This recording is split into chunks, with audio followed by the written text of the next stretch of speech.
really what we're doing is we're sacrificing our ability to, I guess, live the kind of dream that George is living in pursuit of being Potter who will never be, and giving Potter all the wealth and ownership of everything as a result. Welcome to Mixed Media. This is our live show that we do every week, every Friday at 7 p.m. And today's a special day because we are doing a little bit of I don't know, I guess a holiday party, if you want to call it that. New Year's celebration, because we're going to be out for the next 2 weeks, primarily because our podcast falls on the two eves, on Christmas Eve and then on New Year's Eve, which is, not very convenient for us who want to also enjoy the holidays, much like you guys will, instead of trying to be watching us live stream. I guess we'll introduce ourselves. So my name is Irving Nestor. I'm a filmmaker and media entrepreneur. Yeah, I'm Nathan. I'm a 3D modeler and a game developer, and I accidentally unplugged my monitor, so I'll be right back. Let me fix that. And I'm Ben Costello. I'm a flute player and a media composer, and I'm trying to deal with my technical difficulties here. I have a whole bunch of .exe errors, my laptop, but I don't want to stay on my phone for too long because my phone is running out of battery here. So this is more like a classic mixed media episode where everything goes wrong. Hey, I wasn't late in like trying to get on. It's just like my laptop is like dying. I don't. Anything new in your guys' weeks? Anything interesting happening? I've after all this time gotten caught up with Attack on Titan. Oh, nice. How about you, Ben? Well, I'm back home in the East Coast now. But other than that, I don't know. I'm hopefully got some more time to listen into some different things and watch some different things. Although I've been doing a lot of that already. Yeah, I don't think there's anything new for me at all, honestly. Just kind of gearing up for not having as much productive time going into Christmas and New Year's sort of season, and doing a whole bunch of boring back-end business stuff that neither makes money nor is fun. So that's pretty much been my week. Our mixedmedia.locals.com membership, whatever, is still $3 a month. In fact, it's $3 a month until the end of the year. And in fact, there's a gift option on there. Now, I know what you're thinking. You're like, well, there's not many people on there anyway. Why would I gift it to someone? You think that's a little bit lofty. But here's the idea. Oh, I see people trickling in. Hello, everyone. The gift is that we do free reviews of artists' work. And I know some of you are not artists in anything, at least that we could help you with. But you could send a membership, a 1-month membership, $3 for someone's work, whether they're a filmmaker, a musician, or a game developer, to get their stuff reviewed. In fact, we do other stuff too. Like I know Nathan will review 3D modeling. I don't know what else Ben would review, but whatever. You can ask, and we'll answer whether or not we're down to review it. So hello, guys. Just doing a little bit of an advertisement as people trickle in. So yeah, you can do that at mixedmedia.locals.com. And in fact, if you hate that Christmas tree right there, that I drew before the show, if you really despise how gross my drawing skills are, because I am not, I have zero drawing skills. If you really despise that, I will erase it. If you go to mixedmedia.locals.com and you can draw your own Christmas tree as fancy as you want. Here we go. Mixed Media Movies. So yeah, we're going to be talking about It's a Wonderful Life. And if you haven't seen it, which I hadn't seen it until this Christmas season, have either of you seen it at all? No, I have not. Yeah, I have not seen it. It's one of those, Christmas classics film, but it's also, generally canonical, in the sort of the film canon. And it's understandably so. So that's what I'm going to be talking about mostly, is I'm going to be talking about how It's a Wonderful Life is a freaking fantastic movie, and how I'd recommend that you pop it in this holiday season, because it's not just good. It's like actually just beyond good. It reaches that echelon. So, a little background, like I always do. It's a Wonderful Life is a film directed by Frank Capra. It was originally shot in black and white and came out in 1946. So the image that you're seeing there, if you're seeing any images, is It's a Wonderful Life after it's been colorized. So my Blu-ray set actually came with both. I had a black and white copy and a colorized version where they went back in and colored the black and white later. No idea what technique they used or anything like that, so don't ask me. And it opened, actually, in its original opening, it opened to mixed reviews and didn't actually make money. It kind of bombed in the box office, which is kind of mind-blowing to me. But I think I have a clue as to why that might have been. My contention here is that this is the greatest Christmas film I've ever seen. And I'm going to be explaining why. Now, I've actually loved this movie so much, I watched it twice. I watched it once one weekend and then once the following weekend. I watched it in its original black and white first, and then I went and watched the colorized version later, and it only got better, which is how you know it's a great film. I gave it a 5 out of 5 on my Letterboxd. In fact, I have a picture here. Oh, maybe this gives me an opportunity to do another cool transition here.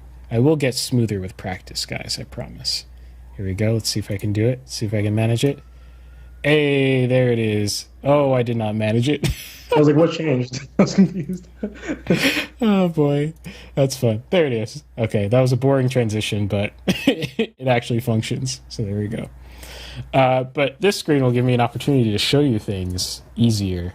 So let's see. Right here is my Letterboxd rankings, the top, sorted by top to bottom. Well, it's sorted by star rating. It's not sorted within that star rating in any way. I think it might be sorted by like director or something like that, automatically by Letterboxd. So that's my Letterboxd right there, and you can follow me by searching IGAROX or my name on Letterboxd easily to follow my ratings. But as you can see, there are not that many 5-star films on there. In fact, there are only 11. And those 11 are near and dear to me, and this has joined that group of 11. I don't know if you guys have comments on my top 11. I see, now that I'm looking at it, I see some themes, and I don't know if I like those themes, but go ahead. Because I can't see them. Can you just say what they are? Okay, here, let me see if I can get it. There we go. So I've got Fight Club, Django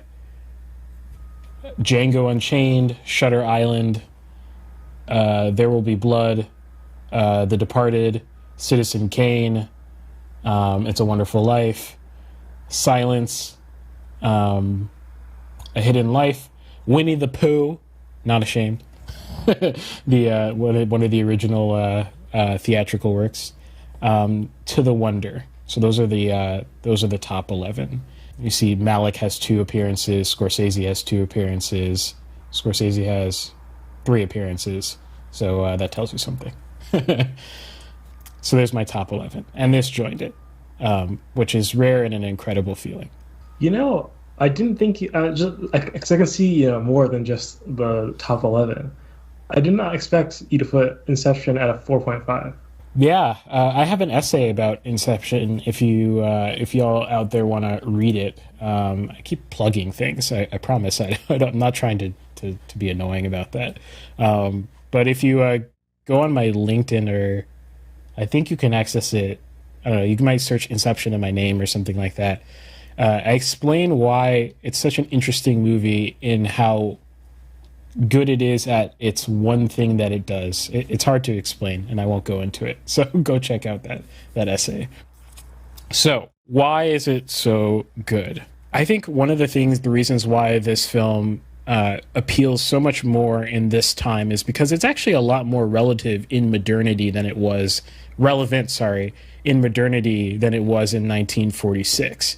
The sorts of themes that it explores, the sorts of things that it's interested in are probably a little bit more obvious to a 1946 audience, probably a little bit more taken for granted in a 1946 audience, and probably felt a little bit more catering to the holiday season and trying to get people into the theater to a 1946 audience, as opposed to, as people watch it into modernity, realizing just the treasure that this film is in terms of the themes it explores, themes that are just not explored very often in today's cinema, and pretty much haven't really been explored well. I don't know. Especially in large theatrical releases, you could say downtrend since the 70s pretty much, which is sad. So this film sort of scratches that itch. Now, the specific things that it goes into that I find the most compelling, the most interesting, is that it really gets into these sorts of value questions that we don't really explore as much, and these economic questions, which sounds kind of bizarre, but I'll explain. I promise I'll explain. And I think it's a film that we need right now. It's a film that we need to watch right now, almost, as a society. It's a very American film in a lot of different ways. It's very specific to sort of the American ideal. And again, I'll be explaining that in a moment. It'll make sense. I promise it'll make sense if you haven't watched the film. So here, I'm going to show you a few pictures of the characters so that we can put names to faces so that you're not getting confused. If you're listening to podcast only, just get good at remembering names real quick. But here we have our central character and his family. So his name is George. And George lives in a small town. Well, not small, but, it's not a city. It's definitely, more of a average American town.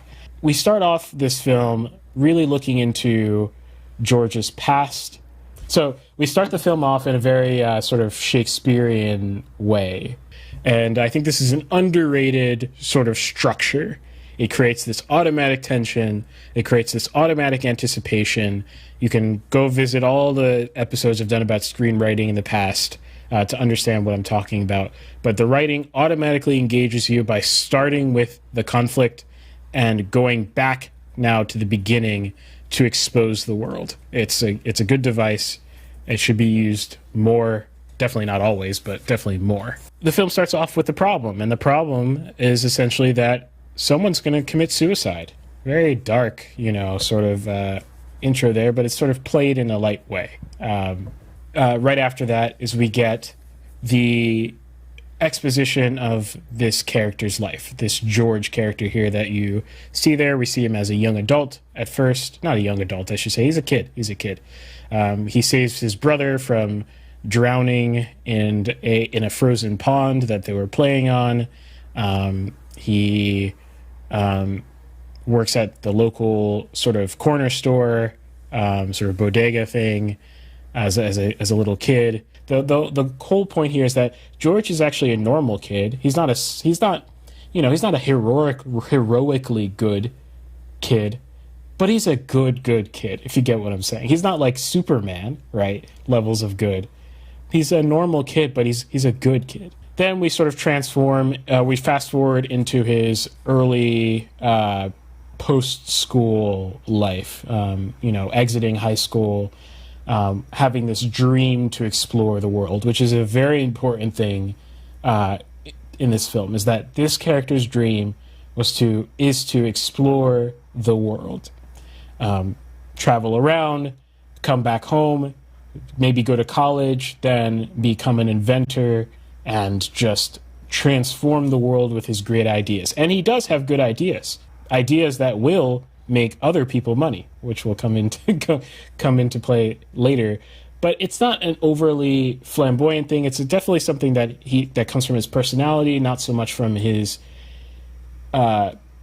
ego per se. It's not terribly exaggerated, but it's something that is a little bit grand of a dream for someone who comes from such a town, right, to go explore like that, that he wants to leave behind this sort of small town to go explore the world.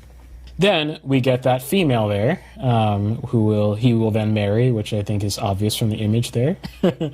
who is kind of the inverse. She actually does get to explore the world, but she wants to be home.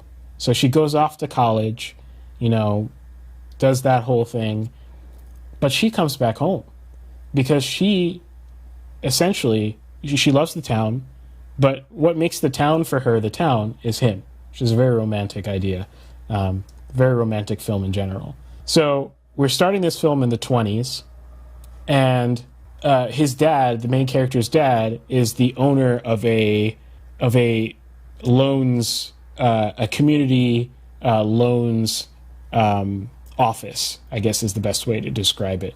It's called the Building and Loans. It's literally called the Building and Loans. And what it does is it provides loans for community projects. So whether it's housing, or it's mostly housing, so like someone wants to own a house and they can mortgage it through the Building and Loans. It seems pretty dry, and it's presented as extremely dry, not the kind of exciting life that this main character wants, until his dad suddenly passes away. And I don't want to get into too much detail here because I want people to enjoy the film properly. But the character makes a decision to then go ahead and take over the business, despite what he wants, which is to go explore the world, because he doesn't want the Building and Loans to fall into the hands of this guy here. And his name is Potter. And Potter is a big bank owner. He is a wealthy man. He practically owns the town. He literally owns a slum called Potter's Field, where he rents out these tiny apartments to the local working class folk. Where does this take place? It takes place in a small town. I think it's in upstate New York, if I recall. I don't fully remember. Okay. Where's the film take place? Sorry, I'm asking producer. Bedford Falls. I don't know if that's a real place or not. Basically, the town wants to. If you want to build a house here, you need a loan, just like you need today. You need a loan. Back then, people were putting down like 50% of their house value, though, so it's much different than today. But you still need the loan for the other half because you're not going to be able to pay for a house in cash. But these people want their own homes. They want to move out of the slums. They want to live in their own places. And so they go through the Building and Loans.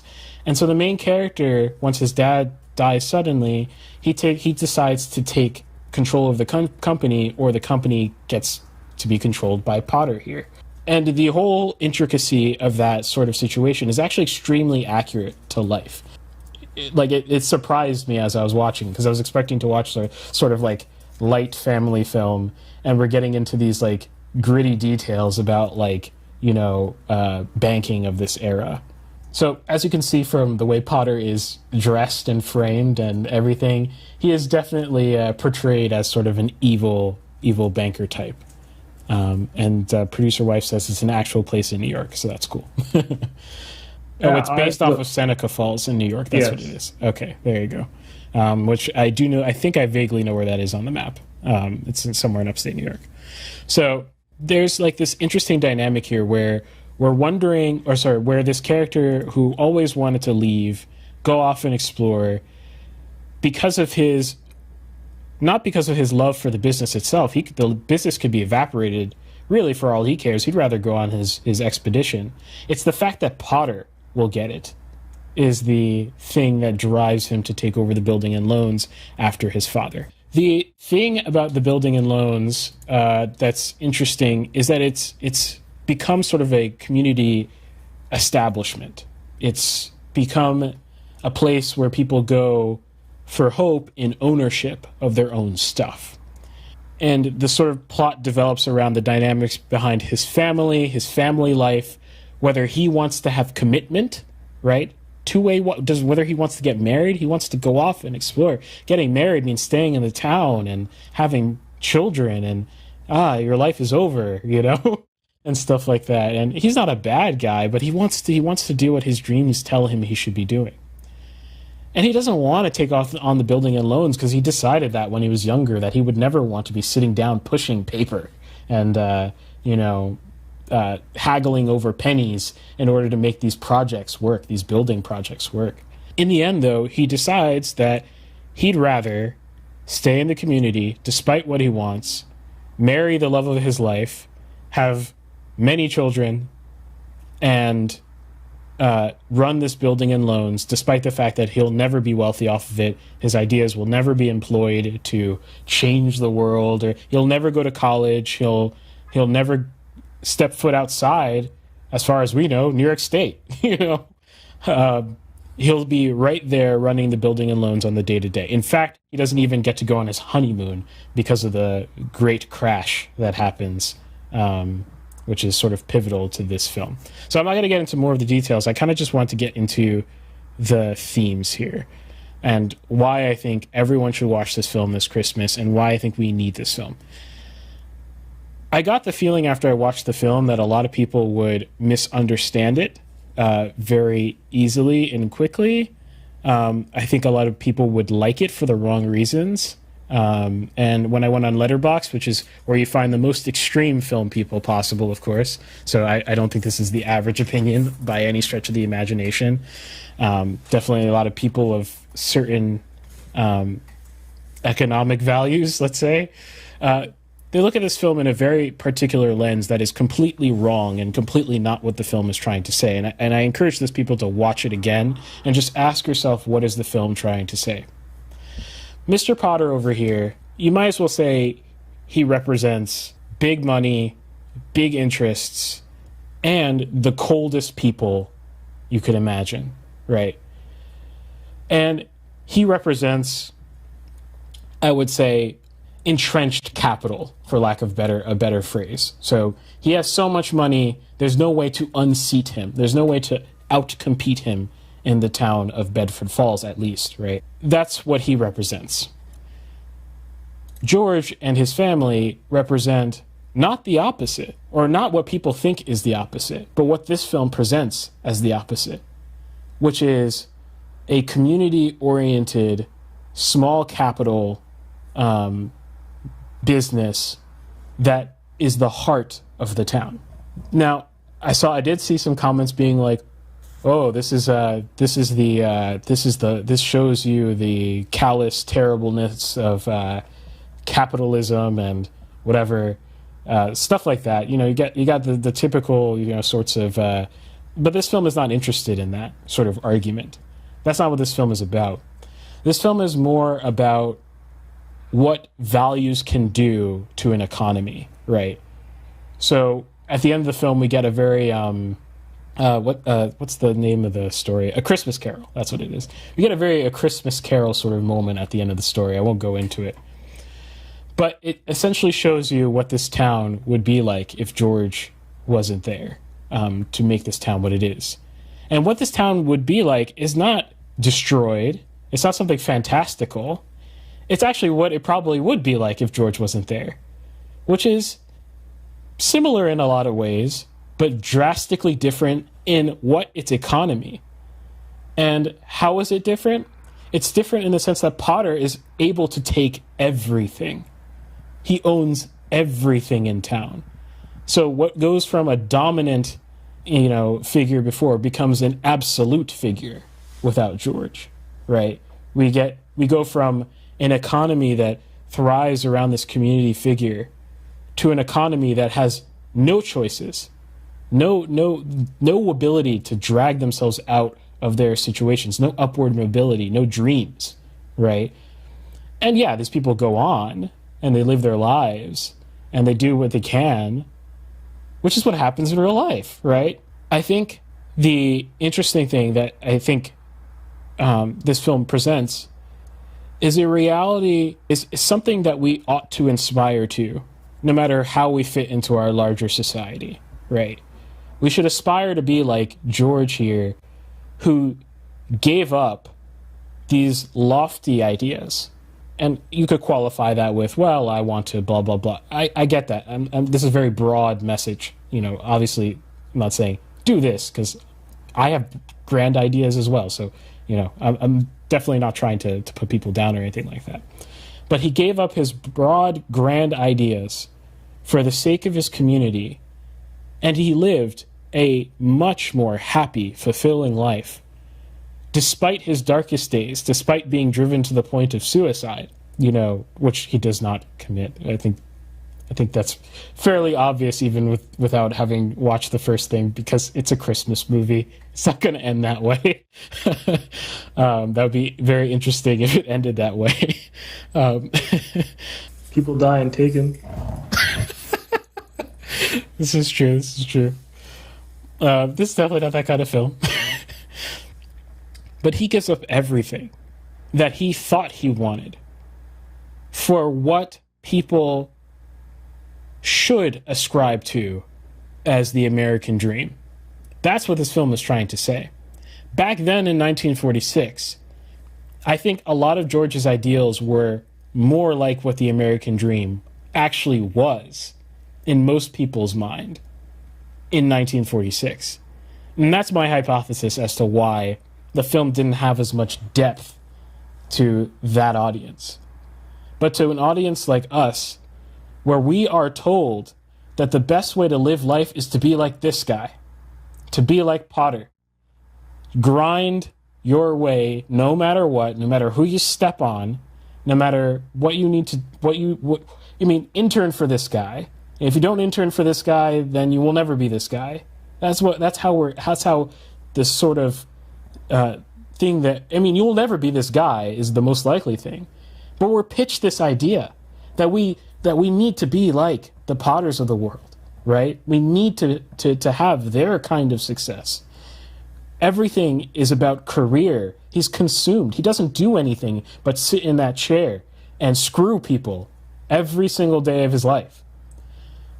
He doesn't care that he doesn't win at the end of the day. He's still grumpy. He doesn't learn anything by the end of this film. And there are people like that in real life.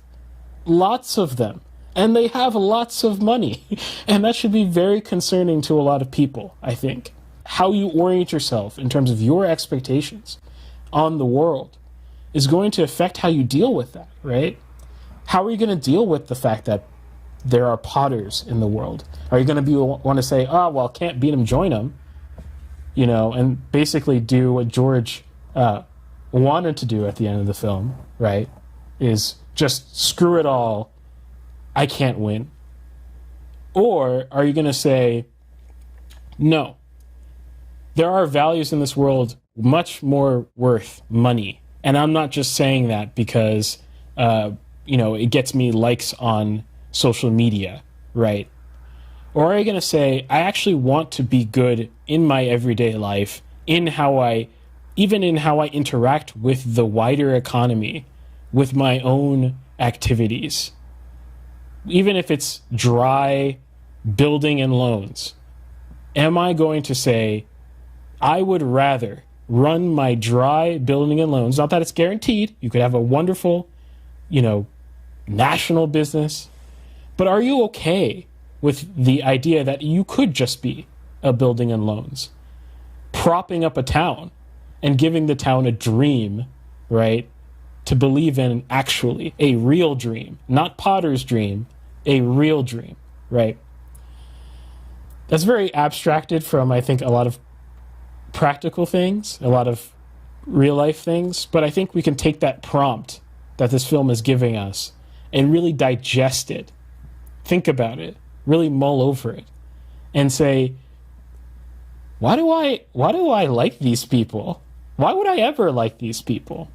Why would I trust these people? Why would I want my community to be owned by these types of people? And even if I can't know, like I can know in this film, that this X person is like a Potter, right? As an analogy, maybe I can ask myself, is it healthy, right? Is it healthy as a society that we rely on people at least of that super class, that class above classes, right? You don't have to take my word for it. You can go ahead and look out in the world and whatever, but those people are super abundant as ever in this country. And it's to the point, and this film made me cry twice. Just such a gorgeous film, just a beautifully written film, filled with beautiful dialogue, just a beautifully shot, rendered beautifully in both its black and white and its color, which surprised me. Everything has meaning. Everything placed in the frames has meaning. Everything has meaning in this film. Really what I'm trying to say is that what made me the most sad at the end of it was not the particular tragedies of the film. It was the fact that the Georges of the world are practically, in today's day and age, these guys are practically outlawed. It's practically, back then you could fight for your peace, right? And you could fight for people had 50% down loans, right? And today it's very normal to do a 3% down on a house, which is drastically different. And that doesn't tell you anything in of itself, but it's indicative of the wider story of where we're going, right? Really, what we're doing is we're sacrificing our ability to, I guess, live the kind of dream that George is living in pursuit of being Potter who will never be. And giving Potter all the wealth and ownership of everything as a result. So that's it. I mean, that was very grand, broad, vague terms. But I guess the big thing I really want you guys to do, you guys listening out there, is just watch the film and digest it. And I don't think, even if you don't see what I see in this film, I think this film is so beautiful. It's a 5 out of 5, no matter what. I think you'll enjoy it, immensely, no matter what. Just a fantastically gorgeous movie. I couldn't say enough praise about it. So for someone who doesn't know anything about this film, does it have anything to do with Christmas? Seriously? Oh, yeah, it does, in a way. I mean, I guess you could say there are themes that are related to Christmas. I think its literal relationship to Christmas is that the last act of the film takes place on Christmas Eve, into Christmas Day, in a very non-corny way, very beautifully done way. Yeah, I'll leave it at that. But the themes are also definitely related to Christmas-related themes. So okay. Good to know. Oh, and the music is great. It's, the second time I noticed that it's very sparsely placed in the film, but wherever it is placed is just beautifully developed, beautifully just corresponds very well with the film, at least in my opinion. So yeah, 5 out of 5 would recommend. Go watch it this Christmas with your family. Go cry. Go hug people. And go reclaim the dream. Go reclaim the dream. So there it is. The director is Frank Capra. So let's see if I can fix this. This mess that I made. And see, we got bad lighting too, because now 3 lights in the course of this going on. 3 lights in my room light bulbs have died out of 5. Oh, so, oh man. Let's see. So who's going next? All right, 3, 2, 1. Mixed Media Movies. Oh, and I did the wrong one. All right, see, I've really got to get better at this. I didn't even notice that actually until you said that. Oh boy. How did I mess that up? I don't want to cause no problems. I just want to live my life, but I keep on hearing about nonsense. Me and my dons ain't mobsters, but when you see imposters, we know how to read them faces, same way you know how to read them comments. If you want to talk, let's talk, but around here, make sure you walk and your talk is constant.